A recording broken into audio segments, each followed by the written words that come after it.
तो आंध्र प्रदेश का गठन किया गया। अब ये आंध्र प्रदेश का गठन कैसे किया गया? ये जो राज्य थे, जो कि हम मद्रास कहलाता था, इसी मद्रास को बांट के एक ऊपर हो गया आंध्र प्रदेश और नीचे हो गया मद्रास। आज का तमिलनाडु उस समय मद्रास हुआ करता था। तो स्वतंत्र भारत में भाषा के आधार पर बनने वाला पहला राज्य कौन था? आंध्र प्रदेश। की राजधानी कहाँ थी? कर्नूल थी। कर्नूल थी इसकी राजधानी।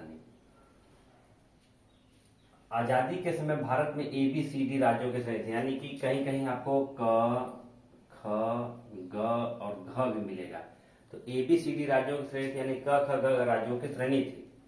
तो 22 दिसंबर 1953 को न्यायमूर्ति फजल अली की अध्यक्षता में राज्य पुनर्गठन आयोग की नियुक्ति की गई। राज्य पुनर्गठन आयोग जो था, इसमें KM पनिकर, हृदयनाथ कुंजरू इसके सदस्य थे। KM पनिकर, हृदयनाथ कुंजरू इसके सदस्य थे, यानी कि 2 सदस्य थे और एक अध्यक्ष। 3 सदस्यीय कमेटी बनी 22 दिसंबर 1953 को न्यायमूर्ति फजल अली की अध्यक्षता में। इस आयोग ने 30 दिसंबर 1955 को अपनी रिपोर्ट दी।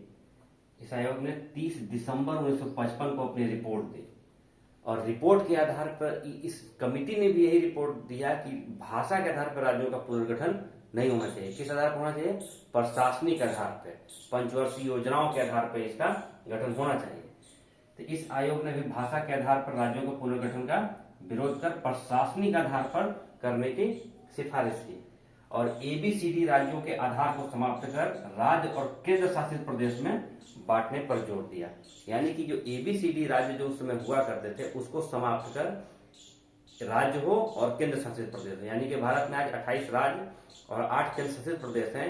इस कमेटी की सिफारिश हुई है, ये हुई है फजल अली आयोग पर। यानी कि 1955 में जो रिपोर्ट अपनी कमेटी ने दी फजल अली ने, तो उसे इसमें एक कंफ्यूजन होता है कि अधिनियम, ये राज्य पुनर्गठन अधिनियम और राज्य पुनर्गठन आयोग की कमेटी आयोग। तो राज्य पुनर्गठन आयोग बना 1953 में और अधिनियम कब बना? 1955 में।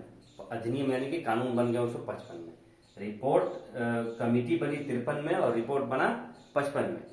तो मुझे लगता है कि ये आपको समझ में आ रहा होगा। एक काम करिए, आप एक मैप लीजिए भारत का, उसको सामने लगाइए और लगाने के बाद इसको आप पढ़िए। पढ़ने पर आपको धीरे धीरे सब बातें समझ में आने लगेगी और कोशिश करिए इसको 2 बार 3 बार 4 बार करने की। धीरे धीरे आपको ये समझ में आ जाएगा और याद हो जाएगा। ठीक है, धन्यवाद।